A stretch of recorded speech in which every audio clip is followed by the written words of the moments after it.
လက်ကောင်းလေးတစ်ချက်လောက်ပြီးတော့ဟာပေးပေးပါဦး ပြပါဟဲ့တနေ့ရဖြစ်နေရလေ အိုးဘာပဲပြောကိုယ့်ရဲ့သမီးလေးကိုအားပေးကြတဲ့ခါကြတော့လေ အကိုကြီးကိုနင့်မဲ့သမီးလေးကိုဟဲ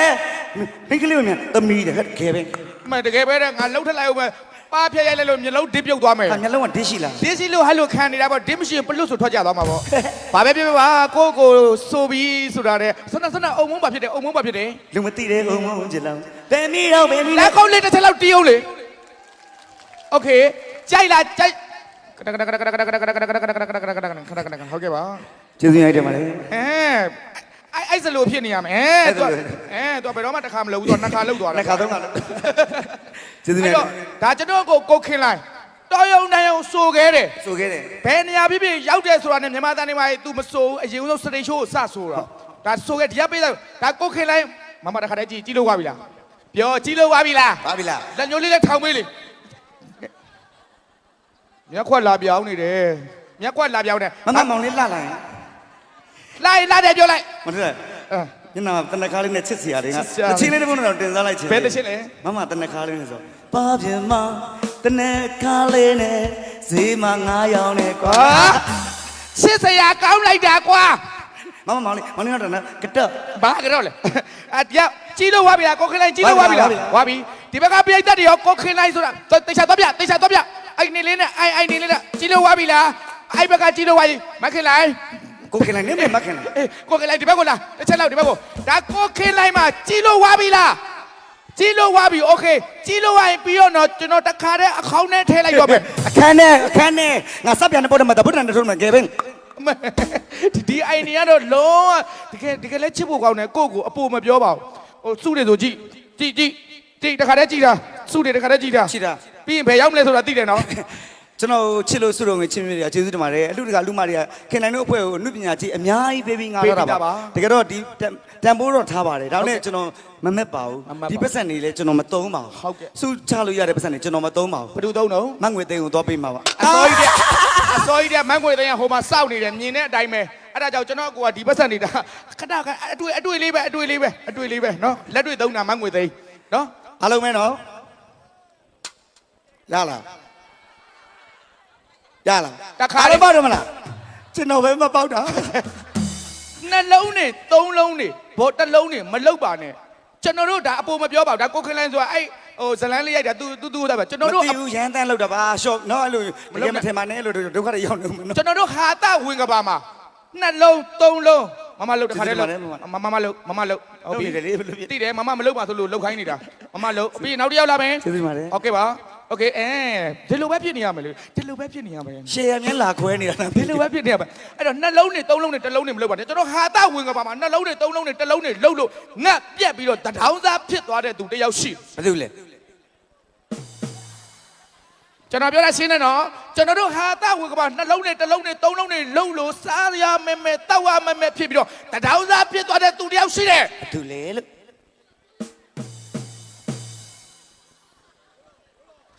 ကျွန်တော်ပြောတာသဘောပေါက်တယ်ဘာတူလဲ အားကိုခင် အဲ့တော့အောက်ကပြောနေပါတယ်ကိုခင်လိုင်းနဲ့တချင်းလေးတစ်ဖုတ်လောက် တပုတ်လောက်နင့်မေတပုတ်လောက်မှာ အကိုမမယူမလား ဘာလို့ ကျွန်တော်တို့ကရင်ပြည်နယ်ဘက်သွားကတော့လေအောက်ကကရင်ဖွားဖွားကြီးကိုခင်လိုင်းကဟာတဲ့ကိုခလာ ကိုခင်လိုက်နင့်မေကိုခံလန်းကိုခံလန်း ကရင်လေးစကားမပြော ဟုတ် ဘူး တယ်တိုင်းသားတွေဆိုတိုင်းတွေမ ပြည် ပြီး နယ်ဘက်ကိုခင်လိုင်းနဲ့ဖွားဖွားကိုတချင်းလေးတစ်ဖုတ်လောက်လောက်ပါ တပုတ်လား စကားမပြီးဘူးလို့အဲ့ဒါကိုလည်းအကိုကလည်းဝတ်တဲ့ပြပြောလိုက်တယ်ဖွားဖွားခင်လိုင်းကတဖုတ်နေမဟုတ်ဘူး၄၅6ဖုတ်လဲရတယ် အမလေးအားရစရာနင့်မေ4 5 6 တချင်း 4 5 6ပုတ်လောက်ရတယ် အဲ့တော့ဆက်ဆိုပေးဦးမယ် ဟုတ်ကဲ့ โอเค အဲ့ ပါ တော့မနေ့ကလည်းကျွန်တော်တို့ပျော်သွားလေးညီကိုမောင်နှမတွေတွေ့ကြတယ်ဆုံကြတယ်သချင်းလေးဆိုကြတယ် ဟုတ်ကဲ့ပါ အလူမတွေကျဲလိုက်တဲ့ပတ်စံနေ ဟုတ်ပါ တကယ်ကိုရွှေမိုးငွေမိုးရွာတယ် မကြုံဘူးနော်မွေကွန်အိတ်နဲ့ကိုကျဲတာ ဟုတ်ပါတကယ်လေနော် ဟုတ်ကဲ့ ကိုရီအလူမတွေတကယ်လေစေတနာကောင်းပါလေ စေတနာကောင်းတယ် အကျွေးမွေးဆိုလဲအရှမ်းပဲ အရှမ်းပဲ နော်အရှမ်းပဲလူတာလည်းရေရောတယ်ဗျာ အာ ခင်လိုက်တို့ဘက်ဆိုလဲရောက်တယ်မျက်နှာမငယ်အောင်စလာတွေကနော် ဟုတ်ကဲ့ အကုန်လုံးစတဲ့ဘုတ်တိုးပြီးလူနိုင်ပါဆိုလို့ဆုတောင်းပါတယ် အဲ့တော့โอเคကိုခင်လိုင်းတချင်းဆိုပေးမယ်နောက်တစ်ပုတ်โอเคဆက်ဆွဲမယ် နဲ သပင်ဖြောင်းမယ်မိတ်ကက်လူးမယ်ပြီးရင်ဖာခံသွားမယ် ဖားကန်သွားမယ် ဖားကန်မှာသွားဆိုအောင်မယ် ဦးသိန်းတဲ့အတန်နဲ့တူကျင်တဲ့ညီငယ်တွေတငယ်ချင်းတွေအားလုံးပဲဒါလေးကိုလေ့လာထားပါ လေးလာပါ ဟုတ်ကဲ့ အမကြီးဟဲ့လို့စာရွက်လေးရှိရင်လည်းရတယ်နော် စာလေးတွေနဲ့ နှာခေါင်းလေးနဲ့ထိုးတယ်လိုက် ဟမ် အလုံးမင်္ဂလာပါလို့ အော်တော့နှာခေါင်းတန်လေးပါသွား နာတန်လေးနဲ့ပြောရတယ်လေ ဟမ် အချစ်သူထန်းကစားလေးရလို့ပြောရပါတယ်ကွယ် ဟုတ်တယ် သူနဲ့တွေ့ဖို့ချိန်နာတယ်တကယ်ပဲလားမြတ်တာလေးရဲ့စောင့်နေစသပယ်ယုံလေးမမောင်စောင့်နေပါမယ်သူကမတွေ့ရင်တော့မှနီး ငါ တက် နဲ့ငါနဲ့လှုပ်ကြည့်မယ် လောက်ကြည့်ပါ သူစက်ကူလေးလေးထိုးလိုက်တယ်နဲ့ဦးသိန်းနဲ့အတန်နဲ့တူသွားတယ်ဆို အတန်လေးနဲ့တူသွားတယ် တာနဲ့လှုပ်ပြမယ်နော် ဟုတ်ကဲ့ပါနှာခေါင်းလေးတစ်ထည့်လိုက်ကြပါ အဲမင်းကနာအမောင်းနဲ့ညင်ညွန်ညမှာညင်းတို့ မလူအတန်နဲ့ပြောနေရလေ အညင်တို့နာမညာနေရတို့ညွန်ရပါလေကွယ်သူနဲ့ညင်းမှုညိမ့်တာနဲ့တငယ်မင်းသားညာနာနေရဲ့ညောင်းနေညနမယုံနေမှာမောင်းညောင်းနေပါမယ်ခဏခဏညောင်းနေပါမယ် စောင့်နေပါမယ်ညောင်းနေပါမယ်မဟုတ်ဘူး ညောင်းနေပါ ဟောတော်ပြီ တခါမီးတငါညောင်းနေပါမယ် စိတ်စိတ်ရတာညောက်ဖို့လောက်စဉ်းစားနေအဲ့တော့ကျွန်တော်ဦးဟင်းတရထွင်းတဲ့ချင်းမဆိုပြီးကျွန်တော်ဟင်းတရအောင်တင်ဝေးမမလေးသစ္စာလာတရားတွေအတိတ်ပုံမြင်လာပမာကိုရင် အေးကြီးလေး ကျွန်တော်နည်းနည်းလေးချလိုက်ရင်အတန်ပိုထွက်သွားမှာကို နည်းနည်းလေးချလိုက်ဦးအောင်တင်ဝင်ကနည်းနည်းလေးချတယ် နည်းနည်းလေးတောက် โอเค တောက်လေထွက်လေတောက်လေထွက်လေနော်ဦးဟင်းတရအောင်တင်ဝေးကတောက်လေကိုရချလိုက်မယ်နည်းနည်းချလိုက် ညချညချရပြီချ ခါတာကွာနည်းနည်းလေးကျွန်တော်အမြည် အမီးလို့ကျွန်တော် အမြည်လေး ရော့ရော့ အမြင့်ငန်းတောင်တော့ ငါမမခုနချီးပုံထိုးလာ ဖိမရရင်တာတောက်လေထွက်လေမမဒီသစ္စာရကတရားတွင်အတိတ်ပုံမြင်လာပမာကိုကလေးကိုကလေးနည်းနည်းလေးချလိုက်ကျွန်တော် ချအောင်မ နည်းနည်းလေးပဲ ရမယ်ကိုကို ဘလို့ဒီသွားနေမှလည်းမသိဘူးရโอเค ချကိုချ ကိုကျွန်တော်အမြည်လေးနည်းနည်း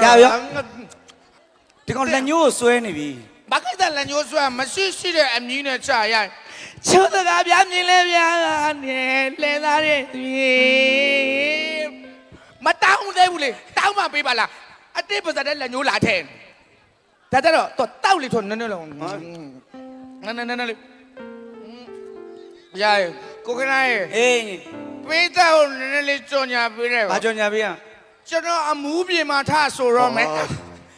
အဲ့တော့ကျွန်တော်ဦးရင်းသားအောင်နေဝဲရဲ့တချင်းလေးကျွန်တော်ဆိုပေးမယ်တစ်ချက်လောက်အခုကျွန်တော်နည်းနည်းလေး performance လေးလုပ်ပေးမှာ ဘာဖောင်းမလေးအောင်တင်ဝင်ကဘေးနားမှာကောင်မလေးတယောက် ကော ပါ င်းမလေးတယောက်ကအမြဲတမ်းစကားပြောလေးနဲ့လာတာโอเคကိုစောကြီးဆက်လိုက်အောင်โอเค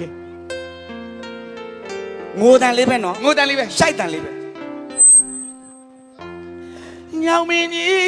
အတီတွေဝေးစားတော့ခပင်ကိုပြောင်းအော်ဒုက္ခအလုံးတစ်မျိုးဆက်လာရှိတယ်မနုဿမဟုတ်ဆိုထမအလားကျွမ်းတဲ့ချီတော်ဒီဝိစာရှောင်းခွာအေးဘာဖြစ်နေတာလဲ ရှိုက်တန်လေးထဲပဲ စိုက်တယ်ဆိုလဲနည်းနည်းလေးတော့ခွာဆိုင်အောင်မဟုတ်တောက်ကြောက်စိုက်တယ်တော့ငါဘယ်နေရာသွားဆိုရမှာတချင်းอ่ะ ခွာရှိုက်ပြီခွာရှိုက်ပြီ နည်းနည်းလေးတော့ခွာဆိုင်မှာပေါ့ကိုချက်လောက်လုပ်ပြီပါကျေးဇူးပါ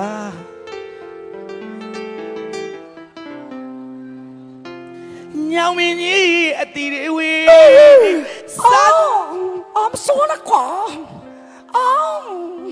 ဘာဖြစ်နေလဲကွာအဲ့ဒါဘာဖြစ်နေတာလဲလို့ ရှိုက်တန်လေးထဲပဲ စိုက်တာအဲ့ဒီလောက်ကြီးခွာဆိုရလားလို့ မင်းမခွာဆိုဆို တော့ကြတယ်ခင်လိုက်နဲ့တွက်လက်နဲ့ဒီမှာတချင်းဆိုတာတချင်းဆိုတယ်လို့မထင်မနဲ့အပြာကားရိုက်နေတယ်လို့ထင်နေဦးမယ်နည်းနည်းလေးတော့ငိုပေးပေါ့ ရပြီ ဒါပြီโอเคကိုစောကြီးလက်ခုပ်လေးတစ်ချက်လောက်တီးပြီးအပေးပေးပါဦးညောင်မင်းကြီးအတီတွေဝေးစတ်တောက်ကပင်ကိုပြောင်းအောင်အော်ဒုက္ခအလုံးတစ်မျိုးဆက်လာဆောက်ရ စိုးစရာရှိတာစိုးပတ်စံအောင်လှဲ့မဲမနေနဲ့ ခမရလှုပ်လိုက်တော့ မဟုတ်လေဘာဖြစ်လို့လဲ ဟုတ်ဘာဖြစ်လို့လဲဆိုတော့ကျွန်တော်ကဒီမှာတချင်းဟုတ်တာမြန်မာသားစစ်ဗျာညောင်ရင်ကြီးသေးသေးကိုအဲ့မှာမိန်းကလေးအကွက်တူ မဟုတ်လာနောက်မဲ့လို့ပြိဿပြင်းသွားမှာဆိုတချင်းကအေးတော့လေအကလေးနဲ့ ကျွန်တော်ကဒီနေရာမှာအကိုကငိုရမှာမိန်းကလေးနေရာက ဟာလာအဲ့တော့တင်ပြီလေရပြီ မိန်းကလေးကဒီလိုလောက်သလားခမရလာနောက်ပြီးတော့ပတ်စံကိုအသေးအံလိုက်ကောက်တယ်ထားလိုက်ပေါ့ ကြားပြောင်းမငွေသိရိုက်မှာဆိုလို့ မငွေတိတ်ရိုက်เสียလားဒီလောက်အများကြီးပေးထားတဲ့ကိစ္စပေးနိုင်ကိုဒါလေးပဲကိုတို့ရအားနာလိုက်တာကိုတို့ရ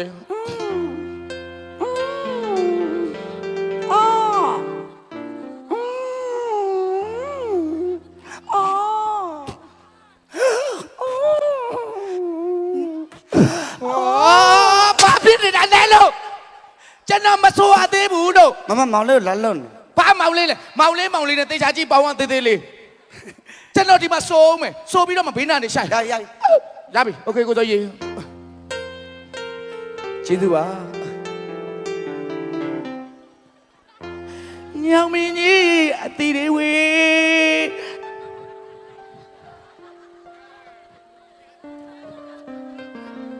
အဲ့ဒါဘာဖြစ်နေတာလဲကျွန်တော်တင်းလာပြီကြာတော့ သူများသားသမီးအသားနိုင်ရှိတယ်ဟဲ့လား အသားတိုင်ကြီးတာပေါ့ငိုတာအဲ့ဒီလိုငိုတာကိုဘာမှမြင် ဘုံ ဘူး ဘုံတပီတော့လာလုံးနေ အဲ့လိုငိုတာဘာမှမြင်ဘူးလေကျွန်တော်ပြောတော့ကွာ စကားပြောလေးနဲ့မလားပြောပြလေး ကိုမိတွေမှာပါတယ်ကိုရေ ဟောဂျပန်ကားကြည့်နေရတယ်လို့ပဲကွာ အာဘာကိစ္စဂျပန်ကကြည့်ရမှာတော့အငိုလေးနဲ့ မိနွယ်မှာပါတယ်ကို မိနွယ်မှာပါတယ်ကိုရေ အမ် တော့မိနွယ်ရဲ့အပြစ်ပေါ့ မိနွယ် အဲ့မရှိတ်တယ်ကြကို အင်း မိနွယ်ဟိုစိတ်ဆိုးနေရလားကို ဟောရပြီ ဒါလေးပဲ ရပြီ အကိုတော့ရေ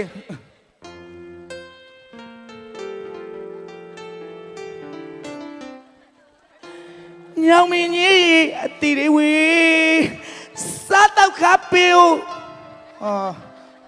တော်ကိုစောမတီးနဲ့တော် တနာစရာမျက်နှာလေးဖြစ်အောင်လုပ်နေတာ အကွာတနာစရာမကောင်းလေကွာပရိသတ်ကိုပြောင်းနေတယ်လို့ဖြစ်နေတယ်လေမင်းကလေးလို့ညောင်မင်းကြီးအတီတွေဝေးစားတော့ခါပေဦးပြောင်းအောင်အော်ဒုက္ခလူတစ်မျိုးဆက်လာရွှေကြီးမနှုတ်သားပုံဆိုထမအလားကျွမ်းနဲ့ချစ်တော်ဒီဝိဇ္ဇာရှောင်းခွာရင်နေမမြေကြောင်ရှာမင်းရဲ့တည်းဆွဲသူမို့ကတမညနေထားကကမလာပတ်ဆိုတာကျွေးတက်ကြသလိုအလွမ်းဆိုတာငိုရတတ်တာမြစ်တာကိုဒီပါထမပြောစမအောင်အော်တော့ကဝေဒနာပိုက်ပါလို့မိုက်နေတာလားမောင်ချစ်တေဝေးစရာပြောလို့ရပြီ အိုးကိုမြမေးရဲ့ please ကိုရဲ့ကိုမိနော်ကိုစိတ်ဆိုးနေတာလားကိုရဲ့ စိုးတယ်မိနွယ်စိုးတယ်နေဟာတကယ်တော့ငါအပေါ်မှာမင်းဟာတစ္ဆာမရှိတယ်မရောက်တော့မိနွယ်မရောက်တော့အိုးဘလူတွေဖြစ်နေရလဲမသိဘူးကွာ ပြောရလိုက်တာကိုရဲ့ပြောမယ်အမိုက်မမိနော်ခွတ်လို့ပါကိုရဲ့မိနော်ခွတ်လို့ပါကိုရဲ့ ခွင့်မလို့ဘူးမိနွယ် ခွတ်မလို့လဲစောက်ကူမဆိုင်ပါဘူးကိုရဲ့ ခွင့်မလို့လေဒီမှာပြောတဲ့ဥစ္စာကိုခံစားချက်နဲ့ပြောခွင့်မလို့ဘူးမိနွယ်ခွင့်မလို့မင်းနာမှာနေနေတဲ့သူတွေကရွှေလူမျိုးလူနဲ့တကယ်တော့မင်းကိုစော်ကားမဲ့သူတွေပဲမိနွယ်စော်ကားမဲ့သူတွေကြီးပဲ ကိုအဲ့ဒါငါဘာဆက်ပြောရမလဲ ပြောနေမင်းတို့တောင်းမှပါတယ်ကိုရဲ့မင်းတို့တောင်းမှပါတယ် ကိုမိနော်တောင်းမှပါတယ်ကိုရဲ့မိနော်တက်မရီကိုရဲ့ ဒီချိန်မှာတောင်းမှမနေတော့မင်းတို့မင်းဟာတကယ်တော့မင်းဟာပိုးကြိုက်တဲ့ပန်းမင်းတို့ပိုးကြိုက်တဲ့ပန်း အိုးအခုအဲ့လိုမိနော်ကိုပြောရင်မိနော်တဘွားလုံးဒီလိုကြီးငိုနေရမှာလားကိုရဲ့ အဲ့ဒီလိုကြီးငိုတာဘာလို့မြင်ဘူးလို့တော့လို့ဒီလိုကြီးငိုတယ်ဆိုတာမြင်ဘူးလားလို့ ဆက်ခွေတယ်မှာ तू ပြောတာငါ तू ဘလို့ငိုလဲမှမသိတာ မင်းတို့ဒီလိုပဲနေစဉ်ငိုနေရမှာလားကို မိနော်ဒီလိုပဲနေ့စဉ်ငိုနေရမှာလားကိုရဲ့ ငိုမင်းတို့ငိုမင်းဟာပိုးကြိုက်တဲ့ပန်းပိုးကြိုက်တဲ့ပန်း ပြောရလိုက်တာကိုရဲ့တကယ်တော့မိနော်ကချဘိုးလန်နဲ့ပန်းချဘိုး ဘလို့ချဘိုးလန်တဲ့ပန်းလို့ချဘိုးလန်တဲ့ပန်း ပိုးကြိုက်တဲ့ပန်း အဲ့ဒါပဲကောင်းပါတယ်တော်ပြီ ဟုတ်ပြီအဲ့မှာနောက်မှသမီးလေးရှိတယ်တချင်းလေးပုံနဲ့လို့ဆက်လိုက်မယ်ဆွေရိုးကြမှာအေးစစ်ဆိုမယ်နော် ဩတော့ဒီကတောင်းတာပါတယ် ဟုတ်ကဲ့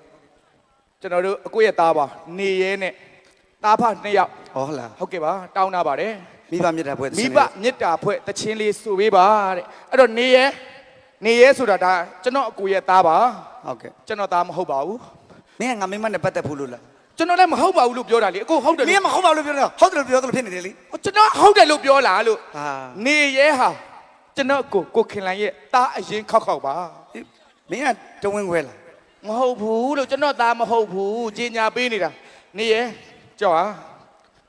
ဖေးနဲ့သားနဲ့တော့တခြားစီပဲနော် ဖေကပြောင်းကုမ္ပဏီကောင်းလို့ quality ကောင်းတာ နေရောက်လက်ခုပ်လေးတစ်ချက်လောက်တီးပြီးအားပေးပါဦးโอเคပါ ဒါကျွန်တော်အကိုအကြီးဆုံးပါ မဲပြောရဲ သားပါဗျာ ဒါတေချာကောင်းဆိုနော်မင်းတေချာကောင်းဆိုမင်းအမေငါလုံမှာတော့ငါဟုတ်တယ် အကိုပဲတောက်လျှောက်လုပ်နေတာလေအကိုရဲ့ စုံမမှာ ယုံကြည်ပါတဲ့အဖေကိုကောင်းကောင်းမကောင်းကောင်းလုပ်တာပဲဒါတို့အိမ်မှာမရှိလဲလုပ်တာရှိလဲလုပ်တာ ဘာလို့လဲ ဟုတ်စိတ်ရင်းနေလေ ရံဖြစ်နေတာ ကျွန်တော်တို့သားမနှစ်ယောက်ကိုဘိုဘီရဲ့စင်ကောင်းလေးတစ်ပုဒ်ဖြစ်တယ်ကျွန်တော်တို့ ဆန်ရေးဆိုတဲ့စင်လေးကိုနားဆင်ခံစားကြည့်ပါဗျာ